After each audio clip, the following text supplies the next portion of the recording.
Habari wasikilizaji na watazamaji wa Moja Zaidi. Zifuatazo ni njia 12 zitakazokuwezesha kutengeneza pesa mtandaoni.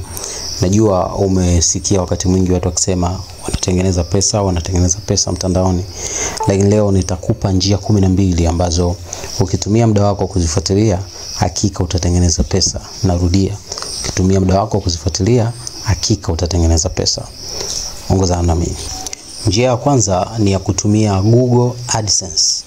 Ndio, Google AdSense. Kwa kutumia Google AdSense utaweza kutengeneza pesa mtandaoni. Nafikiri umewahi kuingia kwenye blog mbalimbali na website mbalimbali ukaona matangazo tofauti ambayo haya matangazo yanaitwa Google Ads. Sasa ukiwa na blog au unayo website, una uwezo ukawekewa matangazo katika blog yako au website yako pale tu utakapojisajili na kitu kinachoitwa Google AdSense. Utakapojisajili katika Google AdSense, wao watakutumia kodi maalum ambayo utaikopi na kuipaste kwenye website yako au kwenye blog yako. Ukishafanya hivyo, mara hapo tu kazi inakuwa sio yako. Kazi hiyo sasa itakuwa ni ya Google wenyewe. Wataanza kuangalia page views zako, kwa maana page yako inaangaliwa mara ngapi, kiwango cha traffic, kwa maana ya kwamba watu wangapi wana visit, na mapato yako itakuwa ni kazi ya Google. Unachotakiwa ni kwenda kwenye Google AdSense ukajisajili, then wao watakupa unique code, utaipaste kwenye blog yako au website yako. Kwanza pale utakuwa na access ya kuwekewa matangazo kwenye hiyo blog au website, na kuanzia hapo utakuwa una uwezo wa kutengeneza pesa. Kiasi gani cha pesa utatengeneza, hiyo ni wewe na aina ya content unazotengeneza na vitu vya namna hiyo. Kwa kikubwa ni jisajili kwenye Google AdSense. Google AdSense ni kitu cha muhimu sana kama una blog au una website. Na siku hizi kuanzisha website ni kitu rahisi, kuanzisha blog ni kitu rahisi. Mambo yote yako mikononi mwako. Kwa video zingine zitakuja kukuambia ni namna gani unaanzisha blog au website kama ni mtu mpya kabisa kwenye masuala haya, kwamba hujui kuanzisha blog au website. Lakini kama tayari upo kwenye mfumo huo, maana yake nenda kajisajili kwenye Google AdSense. Fuata maelekezo nilokuambia. Na hiyo ni njia namba 1 ya kukusababisha utengeneze pesa online kiurahisi kabisa. Njia ya pili inaitwa affiliate marketing. Affiliate marketing. Kwa kupitia affiliate marketing, unachofanya ni kwamba, kwa kifupi affiliate marketing ni kwamba unafanya masoko au unatafuta masoko au unafanya matangazo mtandaoni. Unafanya ushirika wa biashara kati yako wewe na brand mbalimbali au na biashara mbalimbali ambazo utafanya namna hii. Kuna namna ya kwanza, unaweza ukaenda katika ukagoogle, kuna kitu kinaitwa unaweza ukagoogle kitu kinaitwa affiliate marketing network. Ukigoogle tu affiliate marketing network utaonyeshwa network mbalimbali ambazo zina affiliate marketing. Lakini moja ya network kubwa sana ambayo ni pana inaitwa Amazon. Amazon ukiingia vizuri kwenye website yao, kuna namna unaweza kupata kujisajili kwenye account ya affiliate marketing, ambayo pale utapata access ya kupata link ya bidhaa mbalimbali ambazo wewe uko tayari kuzitangaza katika website yako au katika blog yako.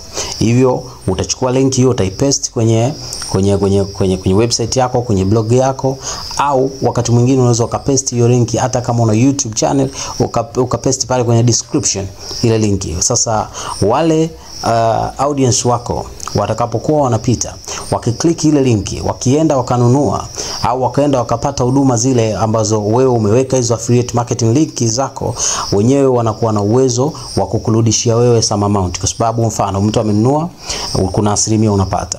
Mtu amepata service amelipia, kuna asilimia unapata. Hiyo inaitwa affiliate marketing. Kwa unaweza kutengeneza pesa kupitia affiliate marketing. Inakupa kifupi. Ukitaka kujua zaidi ni kwamba una Google affiliate marketing networks. Utaziona networks kibao. Kuna masuala ya biashara, kuna masuala ya elimu, kuna masuala ya michezo, kuna masuala ya utalii, kuna masuala ya teknolojia, kuna masuala tofauti inategemea na interest yako ni nini na uko tayari kufanya wapi matangazo ya biashara kwenye blog au kwenye website yako au kwenye social media yako yoyote ambayo inaruhusu kuweka clicked link. Narudia, au kwenye social network yako yoyote ambayo inaruhusu kuweka clicked link. Njia nyingine ni kufanya consultants, kufanya ushauri mtandaoni. Kama umejifunza masuala ya mtandaoni, unaweza ukaanzisha namna yako ya kufanya ushauri. Mfano, watu wengi leo wanamiliki akaunti za mitandao ya kijamii. Kwa hiyo unaweza ukaanzia pale, ukawa unatoa ushauri kwenye akaunti za mitandao ya kijamii mbalimbali, kama ni Instagram, kama ni YouTube, kama ni Facebook, kama ni Twitter, kama sehemu mbalimbali za mitandao ya kijamii. Unafanyaje? Unafanya ushauri. Unajiintroduce kama wewe ni mtoa ushauri na uwe na hiyo knowledge ya kutoa ushauri, kwamba namna gani watu watakuza akaunti zao, namna gani watu unaweza kuwasaidia kwenye kuboost akaunti zao kwenye kutengeneza pesa nyingi. Kwa kifupi, kufanya ushauri. Kuna brands mbalimbali na biashara mbalimbali, wafanya biashara mbalimbali na watu binafsi mbalimbali ambao wanataka kupeleka bidhaa zao au huduma zao ziwafikie watu wengi. Sasa wewe unao huo ufahamu wa namna gani ya kufanya. Sasa unaweza ukawa unachaji pale kiwango cha pesa, yaani maana unachaji fee, kwamba unasema kwa mwezi mimi naweza kusimamia akaunti yako, kwa maana ya kuifanyia usimamizi na ushauri akaunti yako kwa kiwango fulani na vitu vya namna hiyo. Kwa hiyo aina ya tatu ya kutengeneza pesa mtandaoni ni kutafuta maarifa ya namna gani unaweza kaendesha akaunti za mitandao ya kijamii na mitandao kwenye network kwa ujumla, alafu kaanza kutoa ushauri. Kwa kupitia ushauri peke yake una uwezo ukapata wateja wengi sana ambao wataofa kiwango tofauti kwako, na wewe utaweza kujiingizia pesa mwisho wa siku kwa kutoa tu ushauri, kwa sababu ya utaalamu uliokuwa nao. Yes. Aina nne ya kukufanya utengeneze pesa online ni kuandaa online courses.